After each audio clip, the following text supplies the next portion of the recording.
Este pensamento de desistência não é seu. Este pensamento de desistência não é seu. Eu estou trazendo uma série de vídeos relatando alguns processos terapêuticos de algumas pessoas que eu atendi que estavam tendo este pensamento intrusivo de desistência e que elas puderam compreender que, na verdade, era a depressão falando alto. A depressão ela vai trazer coisas que não são suas, ela vai tentar levar coisas que são suas e ela vai fazer com que você trilhe por caminhos através da alteração dos seus caminhos neurais e depois você vai ter uma dificuldade de entender como você chegou naquele caminho, com aquele olhar, com aquela percepção, alteração de percepção sobre si mesma, sobre a vida. Às vezes você estava trilhando de uma forma que você via cor, brilho, sentido na vida e de repente parece que perdeu o sentido, perdeu a cor, tá tudo cinza.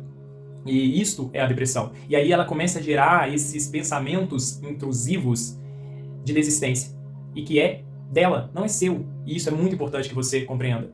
Assista os vídeos anteriores, caso você não tenha assistido, para você compreender com os exemplos que eu trouxe melhor, né, o quadro depressivo e suas causas, porque a depressão ela é multifatorial, então ela vai ser gerada por fatores psicológicos, sociais, biológicos, e estes exemplos que eu estou trazendo, cada um deles exemplifica, né, alguns destes fatores, para trazer ainda mais clareza, né, de como a depressão ela pode ser tão violenta, né, enquanto doença, que a pessoa ela acaba perdendo a percepção de como ela chegou naquele quadro.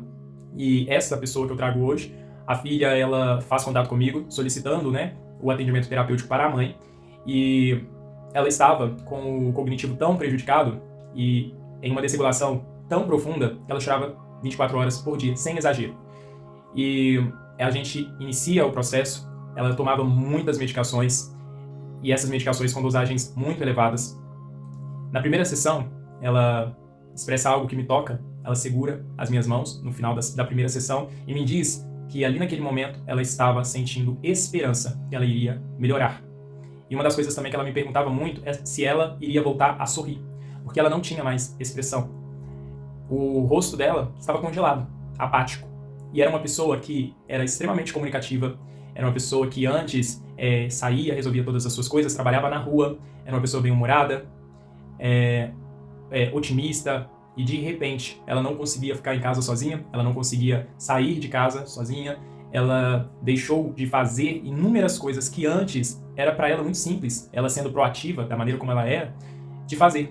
Porque a depressão foi tirando muitas dessas coisas que eram importantes para ela e trazendo coisas que ela, sem perceber, ela foi se identificando, e quando ela, ou no caso, né, também ali a família, tomou consciência, ela já estava imersa no quadro depressivo. Era uma depressão com síndrome do pânico, né, a ansiedade com síndrome do pânico, e ela fazia muitas crises. E a síndrome do pânico, sendo, né, a ansiedade, é importante neste momento, trazendo o exemplo que eu trago dela, e assim como eu trouxe os outros, a ansiedade negligenciada, não tratada, ela pode te jogar em um quadro depressivo. É muito importante que você entenda isso. A depressão ela pode ser causada por outros fatores, e esse é um dos fatores. Uma ansiedade que ela é negligenciada, né, comportamentos, né, que estão sendo negligenciados e que começam a corroborar cedo ou tarde para um quadro depressivo. Ela era uma pessoa que ela estava tendo comportamentos de às vezes nem se alimentar direito, de fumar muitos cigarros. Como ela falava, ela fumava mais de 20 e poucos cigarros por dia. Hoje é uma pessoa que está fumando 3, 4 cigarros por dia.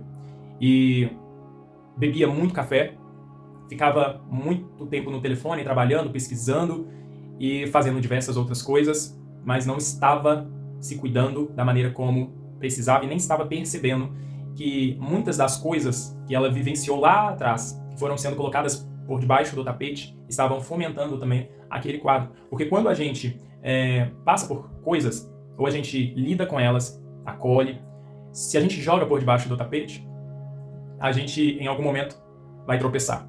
É como o balde que vai enchendo, enchendo e de repente ele transborda quando acontece algum evento que nos atravessa, e foi o caso dela. De repente, ela cai em um quadro depressivo, com síndrome do pânico, e aquilo vai se aprofundando. Quando a filha me procura, ela estava sendo acompanhada por 2 profissionais, em momentos diferentes, né? Um em uma clínica, outro em outra, da área da psicologia, eu não sou psicólogo. No caso dela e de tantos outros, né, é extremamente importante o acompanhamento, o atendimento psicológico, a busca, né, pelo atendimento psicológico, porque é um processo terapêutico totalmente diferenciado. Eu não sou psicólogo, sou terapeuta holístico, hipnoterapeuta, trabalho com a programação neurolinguística, e foi este o processo que eu comecei a realizar com ela. Mas é importante eu colocar que na fala dela e também das pessoas que a cercavam, ela não estava tendo melhor, ela estava só afundando no quadro depressivo, e era uma das coisas que estava preocupando muito.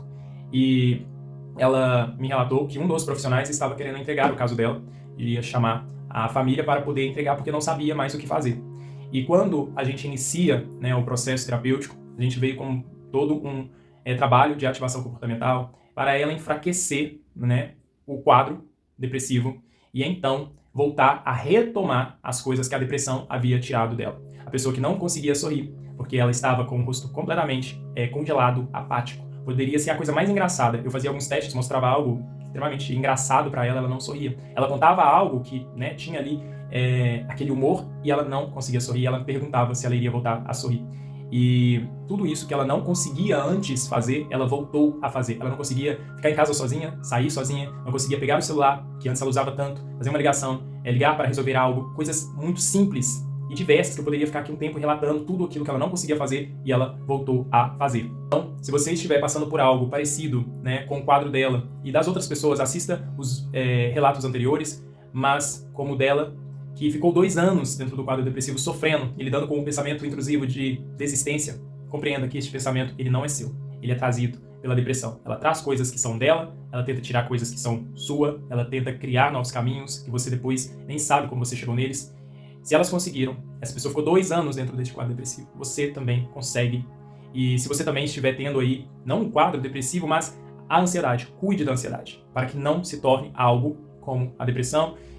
Nem toda pessoa que tem ansiedade ela, né, vai manifestar a depressão, mas uma ansiedade negligenciada, ela pode sim corroborar através de todo o estresse crônico, de toda a desregulação que acaba gerando a depressão.